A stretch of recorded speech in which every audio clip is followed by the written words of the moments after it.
কি পরে আসছো? মাই লাভ আর্জেন্টিনা।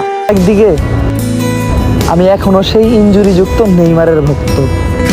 ওমরন ফায়ার যে কিনা বুঝাতে চাচ্ছে সে হচ্ছে নেইমার ভক্ত, আর এদিকে হচ্ছে আমাদের নাটকের অভিনেতা আরশ খান হচ্ছে আর্জেন্টিনা। তো ওইখানে বিষয়টা কেমন একটা লাগতেছে না? আপনারা তো ভাবতে পারেন যে আমাদের ওমর ভাই যেহেতু ব্রাজিল নেইমার সাপোর্ট করে, তো আপনারাও নেইমার সাপোর্ট করবেন। তো আরশ খান এদারিং একটা ভিডিও নিয়ে ট্রল করেছিল, এর জন্য আরশ খানের মানের ইজ্জত সব শেষ হয়ে গেল। বললে কি কেউ বাথরুমে গেছিলি না? এই যে ব্রাজিলের রং কিনলি।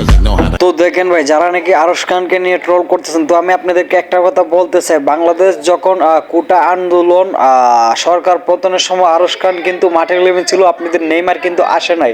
আমার কথাটা মনোযোগ সহকারে বুঝবেন, বাংলাদেশের এই আন্দোলনের সময় নেইমার কিন্তু আপনাদের সাপোর্ট করে নাই।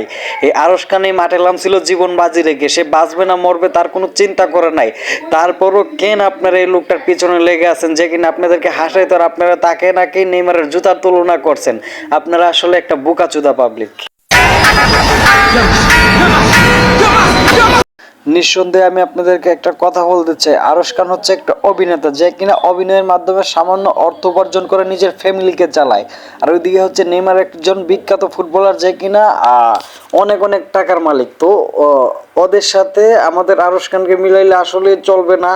তো তিনি হচ্ছে অনলাইন জগতের অভিনেতা। তো আমি আপনাদেরকে একটা কথা পরিষ্কার করে বলে দিতে চাই, তিনি সম্ভবত নিজের জন্য এসব করে না, তিনি হচ্ছে নাটক অভিনেতা। তার যখন যে ক্যারেক্টার আসবে ওইটাই করবে, তার প্রমাণ আমি আপনাদেরকে এখনই দিয়ে দিচ্ছি। মাই লাভ আর্জেন্টিনা। ওয়েট করেন, আর্জেন্টিনা বলাতে ব্রাজিল ফ্যানরা এখন মন খারাপ করবেন না, বাট উনি কিন্তু আপনাদের সাপোর্টে আছে, যার প্রমাণ এই ভিডিওটা থেকে বুঝতে পারবেন।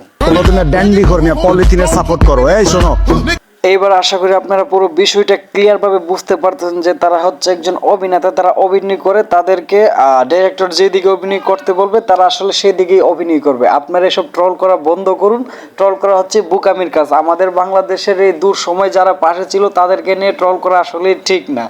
যারা বুঝে তারা হচ্ছে বুদ্ধিমান, আর যারা না বুঝে তারা হচ্ছে নাচরমান, মানে যাদের নাকি কোনো জ্ঞানই নেই।